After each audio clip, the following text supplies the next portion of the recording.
સરહદી વાવના ટડાવ ગામના તળાવમાંથી અચાનક પાણી રસ્તા પર આવતા 10 જેટલા ગામના સ્થાનિકો તેમજ ખેડૂતો મુસીબતમાં મુકાયા છે। વિગતવાર જોઈએ અમારો ખાસ અહેવાલ।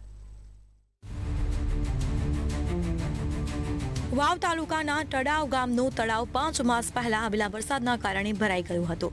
એ વાતને સમય પણ વીતી ગયો અને હવે છેલ્લા 10 દિવસથી કુદરતી રીતે તળાવમાંથી પાણી બહાર આવી રહ્યું છે। પાણી બહાર આવતા જ તળાવ ગામથી અન્ય 10 ગામોને જોડતા રસ્તા ઉપર વાહનો ચલાવવા માટે લોકો મજબૂર બન્યા છે।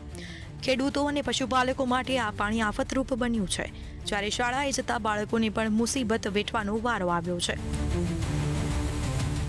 જે પાણી ક્યાંથી આવ્યું ક્યાંથી નથી આવ્યું કોઈ અમને ખ્યાલ નથી, બરોબર ને। હવે ઉમેદપુરા ચોથનેડા કોંડાળિયા તો 10 ગામનો રસ્તો છે, હેરાન થઈ બરોબર ને ખૂબ હેરાન થઈ ગયા છે, બરોબર। ચાલવામાં ખૂબ તકલીફ છે। પાણી અચાનકથી આવ્યું છે, કુદરતી રીતે આવ્યું, આમાં કોઈ તળાવનું નથી, નોખવામાં એવું નથી। આ કુદરતી જમીનમાંથી નીકળી છે અને આ રોડ સાથે બધી ખાડા થઈ ગયા। આ સરહદી વિસ્તાર રણકાંઠો છે અને જેના કારણે જમીનમાં ક્ષાર જામ્યા છે અને બીજી બાજુ આ વિસ્તારમાં અનેક કેનાલો છે ને જેના કારણે જમીનમાં ચૂવા ફૂટ્યા છે। પરિણામે જમીનમાં પાણી શોષાતું નથી અને કેનાલનું પાણી છે તે યનકેન પ્રકારે જમીનના ઉપરના પડમાં હોવાથી આ તળાવમાં પણ આવું જ કંઈક બન્યું હશે।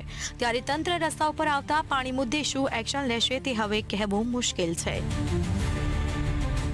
એક સમય એવો હતો કે પ્રાંતના જે વિસ્તાર છે અહીંયા લોકો બુંદ બુંદ માટે ક્યાંક ને ક્યાંક પાણી માટે જે વલખા મારી રહેતા।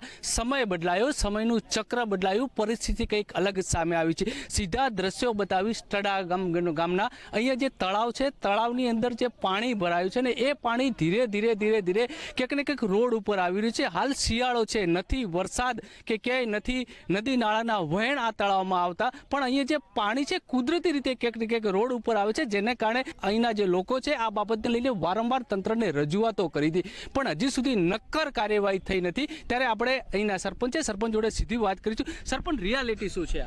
આ રસ્તો ટડાવથી અને ચોથનસડા જે કસ્ટમ રોડ છે તેને જોડતો રસ્તો છે અને આ રસ્તા ઉપર શાળા પણ આવેલી છે, ઉત્તર બુનિયાદી વિદ્યાલય ટડાવ।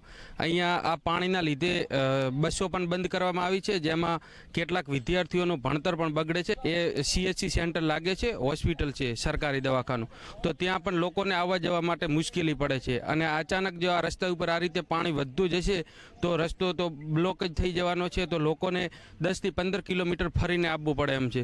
તો મીડિયાના માધ્યમથી તંત્ર અને સરકારને મારી રજૂઆત છે કે આ રસ્તાને તાત્કાલિક ધોરણે નાળા મૂકી અને રસ્તો ઊંચો લેવામાં આવે અને પાણીનો નિકાલ કરવામાં આવે એવી અમારી વિનંતી છે।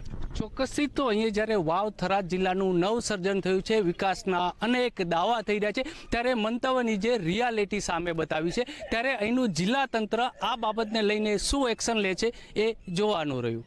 પ્રકાશ ત્રિવેદી, મંતવ્ય ન્યૂઝ, બનાસકાંઠા।